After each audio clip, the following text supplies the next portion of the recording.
पौष मास कथा अध्याय 5। जय श्री कृष्णा। राधे राधे। आप सभी का दिन शुभ और मंगलमय हो। आज आप सभी उस कथा का रसपान करेंगे जब भगवान गणेश को देखने के लिए स्वयं शनिदेव भी आए थे। श्री नारायण जी नारद जी से कहते हैं कि हे नारद, इस प्रकार उस बालक को आशीर्वाद देकर श्री हरि उस सभा में देवताओं और मुनियों के साथ एक रत्न निर्मित श्रेष्ठ सिंहासन पर विराजमान हो गए। उनके दक्षिण भाग में शंकर जी, बाएं भाग में प्रजापति ब्रह्मा जी और आगे धर्मात्माओं में श्रेष्ठ तथा जगत के साक्षी धर्म जी ने आसन ग्रहण किया है। हे ब्राह्मण, फिर धर्म के समीप सूर्य, इंद्र, चंद्रमा, देवगण, मुनि समुदाय और पर्वत समूह सुखपूर्वक आसनों पर विराजमान हो गए। इसी बीच महायोगी सूर्य पुत्र शनिदेव शंकर नंदन गणेश जी को देखने के लिए वहां आए। उनका मुख अत्यंत नम्र था, आंखें कुछ मुदी हुई भी थी और मन एकमात्र श्री कृष्ण में लगा हुआ था। इसीलिए वे बाहर भीतर श्री कृष्ण का ही ध्यान कर रहे थे। वे तप फल को खाने वाले तेजस्वी धधकती हुई अग्नि की शिखा के समान प्रकाशमान, अत्यंत सुंदर श्याम वर्ण, पीताम्बरधारी और श्रेष्ठ थे। उन्होंने वहां पहले विष्णु, ब्रह्मा, शिव, धर्म, सूर्य पुत्र, देवगणों और मुनिवरों को प्रणाम किया। फिर उनकी आज्ञा से वे सब उस बालक को देखने के लिए गए। अंदर जाकर शनिदेव ने सिर झुकाकर पार्वती जी को प्रणाम किया। उस समय वे अपने पुत्र को अपने छाती से लगाए रत्न सिंहासन पर विराजमान होकर आनंद पूर्वक मुस्कुरा रही थी। 5 सखियां निरंतर उन पर श्वेत चवर डुलाती जाती थी। वे सखी द्वारा दिए गए सुवासित तांबुल को चबा रही थी। तांबुल पान को कहते हैं। उनके शरीर पर अग्नि से तपाकर शुद्ध की हुई सुंदर साड़ी शोभायमान थी। रत्नों के आभूषण उनकी शोभा बढ़ा रहे थे। सहसा सूर्यदेव के पुत्र शनिदेव को सिर झुकाए देखकर देवी ने उन्हें शीघ्र ही शुभ आशीर्वाद दिया और फिर उनसे वार्तालाप करके उनका कुशल मंगल पूछने लगी। पार्वती जी ने फिर पूछा कि हे गृहेश्वर, इस समय आपका मुख नीचे की ओर झुका हुआ क्यों है, या आप मुझे अथवा इस बालक की ओर क्यों नहीं देख रहे? साधु, मैं इसका कारण सुनना चाहती हूँ। शनिदेव कहने लगे, साध्वी, सारे जीव अपने कर्मों के अनुसार अपनी करनी का फल भोगते हैं, क्योंकि जो भी शुभ अथवा अशुभ कर्म होता है उसका करोड़ों कल्पों में भी नाश नहीं होता। जीव अपने कर्म के अनुसार ब्रह्मा, इंद्र और सूर्य के भवन में जन्म लेता है। कर्म से ही वह मनुष्यों के घर में और कर्म से ही पशु आदि योनियों में उत्पन्न होता है। कर्म से वह नरक में जाता है और कर्म से ही उसे वैकुंठ की प्राप्ति होती है। अपने कर्म के अनुसार वह चक्रवर्ती राजा हो जाता है और अपने ही कर्म से वही नौकर भी होता है। माता के कर्म से ही वह सुंदर होता है और अपने कर्म के फल स्वरूप वह सदा रोगग्रस्त बना रहता है। कर्मा अनुसार ही वह विषय प्रेमी और अपने कर्म से ही विषयों से निर्लिप्त रहता है। कर्म से ही जीव को उत्तम पत्नी, उत्तम पुत्र और निरंतर सुख की प्राप्ति होती है और अपने कर्मों से ही वह पुत्रहीन, दुष्ट स्वभाव वाला, स्त्री का स्वामी अथवा स्त्रीहीन होता है। हे शंकर वल्लभे, मैं एक परम गोपनीय इतिहास, यद्यपि वह लज्जाजनक और माता के सामने कहने लायक तो नहीं है, फिर भी कहता हूँ, सुनो। मैं बचपन से ही श्री कृष्ण का भक्त था। मेरा मन तो सदा एकमात्र श्री कृष्ण के ही ध्यान में लगा रहता था। मैं विषयों से विरक्त होकर लगातार तपस्या में ही लीन रहा करता था। पिताजी ने चित्ररथ की कन्या से मेरा विवाह करवा दिया। वह सती साध्वी नारी अत्यंत तेजस्विनी और सतत तपस्या में लीन रहने वाली थी। एक दिन ऋतु स्नान करके वह मेरे पास आई। उस समय मैं भगवत चरणों का ध्यान कर रहा था। मुझे ब्रह्म ज्ञान बिल्कुल भी नहीं था। पत्नी ने अपना ऋतु फल निष्फल जानकर मुझे श्राप दे दिया कि अब आप जिसकी ओर देखोगे वही नष्ट हो जाएगा। उसके बाद जब मैं ध्यान से विरत हुआ तब मैंने अपने पत्नी को संतुष्ट किया, परंतु अब तो वह श्राप से मुक्त कराने में मुझे समर्थ नहीं थी, इसीलिए पश्चाताप करने लगी। माता, इसी कारण मैं किसी भी वस्तु को अपने नेत्रों से नहीं देखता और तभी से मैं जीव हिंसा के भय से स्वाभाविक ही अपने मुख को नीचे किए रहता हूँ। मुने शनिश्चर की यह बात सुनकर पार्वती हंसने लगी और नर्तकियों और किन्नरियों का पूरा समुदाय ठहाका मारकर हंसने लगा। श्री नारायण जी कहते हैं, नारद, शनिश्चर का यह वचन सुनकर देवी पार्वती ने परमेश्वर श्री हरि का ध्यान किया और सारा जगत ईश्वर की इच्छा के वशीभूत ही है, ऐसा कहा। फिर देव वशीभूता देवी पार्वती ने कौतूहलवश शनिदेव से कहा, आप मेरी ओर मेरे बालक की ओर देखिए, भला इस निषेध कर्म फल को कौन हटा सकता है। तब पार्वती जी का वचन सुनकर शनिदेव स्वयं मन ही मन विचार करने लगे कि अहो, क्या मैं इस पार्वती नंदन पर नजर डालूं या ना डालूं, इन्हें देखूं या ना देखूं, क्योंकि अगर मैं बालक को देख लूंगा तो निश्चय ही उसका अनिष्ट हो जाएगा। ऐसा कहकर धर्मात्मा शनिश्चर ने धर्म को साक्षी बनाकर बालक को देखने का विचार किया, परंतु बालक की माता को नहीं देखा। शनिश्चर का मन तो पहले से ही खिन्न था, उनके कंठ, होठ और तालू भी सूख गए, फिर भी उन्होंने अपनी बाई नेत्र के कोने से शिशु की मुख की ओर देख लिया। उन्होंने उस बालक का केवल मुख ही देखा था और शनि देव की दृष्टि पड़ते ही शिशु का मस्तक धड़ से अलग हो गया। तब शनिश्चर ने अपनी आंखें फोड़ ली और वे नीचे मुख करके खड़े हो गए।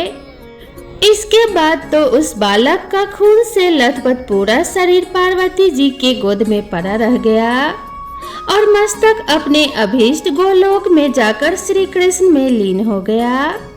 ये देखकर पार्वती जी अपने पुत्र को सीने से लगाकर फूट फूट कर विलाप करने लगी और एक उन्मत्त की तरह धरती पर गिरकर मूर्छित हो गई। तब वहां उपस्थित सभी देवता देवियां, पर्वत, गंधर्व, शिव और कैलाशवासी यह दृश्य देखकर आश्चर्यचकित रह गए। उस समय उनकी यह दशा चित्र लिखित पुतली के समान हो गई। इस प्रकार उन सबको मूर्छित देखकर श्री हरि गरुड़ पर सवार हुए और उत्तर दिशा में स्थित पुष्पभद्रा के निकट गए। वहां पुष्पभद्रा नदी के तटवन में स्थित एक गजेंद्र को देखा, जो निद्रा के वशीभूत होकर अपने बच्चों से घिरकर हथनी के साथ सो रहा था। उसका सिर उत्तर दिशा की ओर था और मन परमानंद से परिपूर्ण था और वह सूरत के परिश्रम से थका हुआ था। फिर तो श्री हरि ने शीघ्र ही सुदर्शन चक्र से उसका सिर काट लिया और रक्त से भीगे हुए उस मनोहर मस्तक को बड़े हर्ष के साथ गरुड़ पर रख लिया। गज के कटे हुए अंग के गिरने से हथनी की नींद टूट गई। तब वह मंगल शब्द करती हुई उसने अपने बाकी बच्चों को भी जगाया। फिर तो वह शोक से व्याकुल होकर अपने बच्चों के साथ बिलख बिलख कर चित्कार करने लगी। इसके बाद जो लक्ष्मी जी के स्वामी हैं, जिनका स्वरूप परम शांत है, जिनके कर कमलों में शंख, चक्र, गदा और पद्म शोभा पाते हैं, जो पीताम्बरधारी परात्पर जगत के स्वामी निषेक अर्थात कर्म फल भोग को उत्पन्न करने वाले और सर्वव्यापक हैं, और जो गरुड़ पर आरूढ़ होकर मुस्कुराते हुए सुदर्शन चक्र को घुमा रहे हैं, उन परमेश्वर का उसने स्तवन किया। विप्रवर उसकी स्तुति से प्रसन्न होकर भगवान ने उसे वरदान दिया, और दूसरे गज का मस्तक काटकर उसे धड़ से जोड़ दिया। फिर उन ब्रह्मवेता ने ब्रह्म ज्ञान से उसे जीवित कर दिया और उस गजेंद्र के सर्वांग में अपने चरण कमलों का स्पर्श कराते हुए कहा कि हे गज, अब तू अपने परिवार के साथ एक कल्प पर्यंत तक जीवित रहे। ऐसा कहकर मन के समान वेगशाली भगवान कैलाश पर आ पहुँचे। वहां पार्वती जी के वास स्थान पर आकर उन्होंने उस बालक को अपने छाती से लगा लिया। उस हाथी के मस्तक को सुंदर बनाकर बालक के धड़ से जोड़ दिया। फिर ब्रह्म स्वरूप भगवान ने ब्रह्म ज्ञान से हुंकारोच्चारण करते हुए खेल ही खेल में उसे जीवित कर दिया।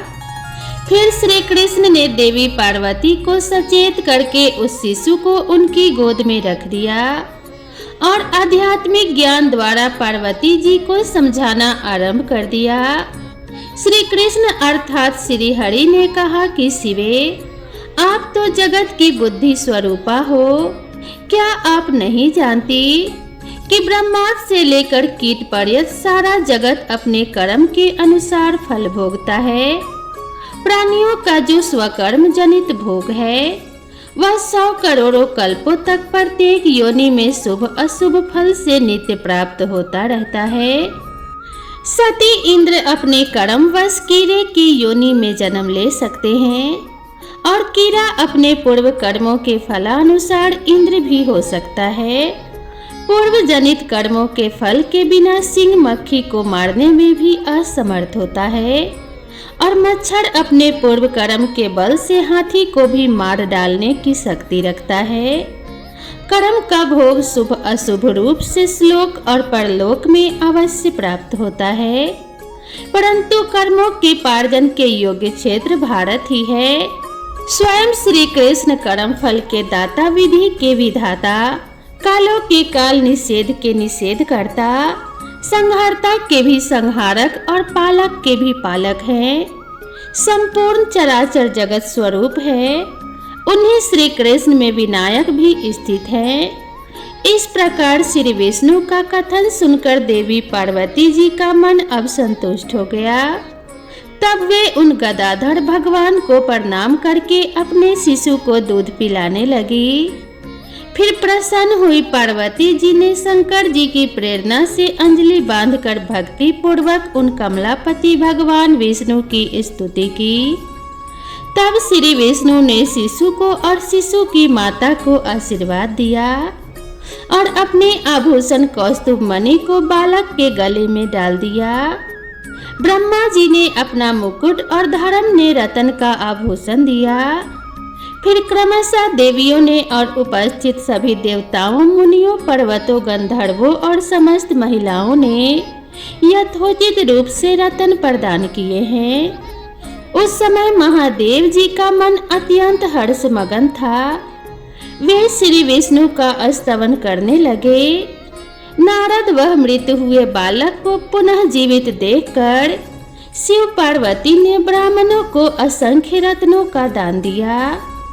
मरे हुए बालक को पुनः जीवित हो उठने पर हर्ष गदगद हुए हिमालय ने बंदियों को 100 हाथी और 1 सहस्र घोड़े प्रदान किए और देवगण हर्षित होकर ब्राह्मणों को और सभी नारियों ने बंदियों को दान किया। लक्ष्मीपति विष्णु ने समस्त मांगलिक कार्य संपन्न करवाए, ब्राह्मणों को भोजन से तृप्त किया और वेदों तथा पुराणों का पाठ करवाया। फिर शनिश्चर को लज्जा युक्त देखकर पार्वती जी को क्रोध आ गया और उन्होंने उस भरी सभा के बीच शाप देते हुए कहा कि तुम अंगहीन हो। श्री नारायण कहते हैं, नारद, फिर विष्णु ने शुभ अवसर आने पर देवों तथा मुनियों के साथ सर्वश्रेष्ठ उपहार से उस बालक का पूजन किया और उससे यूं कहे कि सारा सुरश्रेष्ठ ने मैंने सबसे पहले आपकी पूजा की है, इसीलिए वत्स अब आप सर्व पूज्य और योगेंद्र हो जाओ। ऐसा कहकर श्री हरि ने उसके गले में वनमाला डाल दी और उस बालक को मुक्तिदायक ब्रह्म ज्ञान और संपूर्ण सिद्धियां प्रदान करके अपने जैसा ही बना दिया। फिर षोडशोपचार की सुंदर वस्तुएं दी और मुनियों तथा देवों के साथ उसका इस प्रकार नामकरण किया। विघ्नेश, गणेश, हेरम, गजानन, लंबोदर, एक दंत, शुंभकर्ण और विनायक, उसके ये 8 नाम रखे गए। पुनः सनातन श्री हरि ने समस्त मुनियों को बुलाकर उसे आशीर्वाद दिलवाया। फिर सभी देव देवियों और मुनियों ने अनेक प्रकार के उपहार श्री गणेश जी को दिए और फिर क्रमशः उन्हें भक्ति पूर्वक उनकी पूजा की। नारद जी तदंतर जगत जननी पार्वती जी ने, जिनका मुख कमल हर्ष के साथ विकसित हो रहा था, अपने पुत्र को रत्न निर्मित सिंहासन पर बिठाया। फिर उन्होंने आनंद पूर्वक समस्त तीर्थ के जल से भरे हुए 100 कलशों से मुनियों द्वारा वेद मंत्रोच्चारण पूर्वक उसे स्नान कराया। फिर अग्नि में तपाकर शुद्ध किए हुए 2 वस्त्र दिए। फिर पाद के लिए गोदावरी का जल, अर्ध के निमित्त गंगा जल और आचमन के लिए दुर्वा, अक्षत, पुष्प और चंदन से युक्त पुष्कर का जल लाकर दिया। रतन पात्र में रखे हुए शक्कर युक्त द्रव्य का मधु पर्क प्रदान किया। फिर स्वर्ग लोक के वैद्य अश्विनी कुमार द्वारा निर्मित स्नान उपयोगी विष्णु तेल, बहुमूल्य रत्नों के बने हुए सुंदर आभूषण, पारिजात के पुष्पों की 100 मालाएं, मालती, चंपक आदि अनेक प्रकार के पुष्प, तुलसी जी के अलावा पूजा में उपयोग आने वाले तरह तरह के पत्र, चंदन, अग्र, कस्तूरी, कुमकुम, ढेर के ढेर रतन, प्रदीप और धूप सादर समर्पित किए। फिर बालक गणेश को प्रिय लगने वाले नैवेद्यों जैसे तिल के लड्डू, जौ और गेहूं के चूरन पूड़ी, अत्यंत स्वादिष्ट तथा मनोहर पकवान, शक्कर मिश्रित स्वादिष्ट सात्विक के आकार का बना हुआ त्रिकोण पकवान, विशेष गुड़ युक्त खीर, चिवड़ा और अगहनी चावल के आटे के बने हुए पदार्थों के नाना प्रकार के व्यंजनों के पहाड़ लगा दिए। नारद फिर उस पूजन में देवी पार्वती ने हर्ष में भरकर 1 लाख घड़े दूध, 1 लाख घड़े दही, 3 लाख घड़े मधु और 5 लाख घड़े घी सादर अर्पित किया। इससे आगे की कथा आप अगले अध्याय में सुनिएगा। आज का यह अध्याय, यह कथा आपको कैसी लगी कृपया कमेंट करके जरूर बताएं। वीडियो पसंद आई हो तो वीडियो को एक लाइक जरूर करें। भगवान श्री गणेश और माता लक्ष्मी और भगवान विष्णु की कृपा आप सभी भक्तों के ऊपर सदैव बनी रहे, इसी कामना के साथ आप सभी से विदा लेते हैं। मिलते हैं नई वीडियो में नई कथा और नई कहानी के साथ। तब तक के लिए राधे राधे।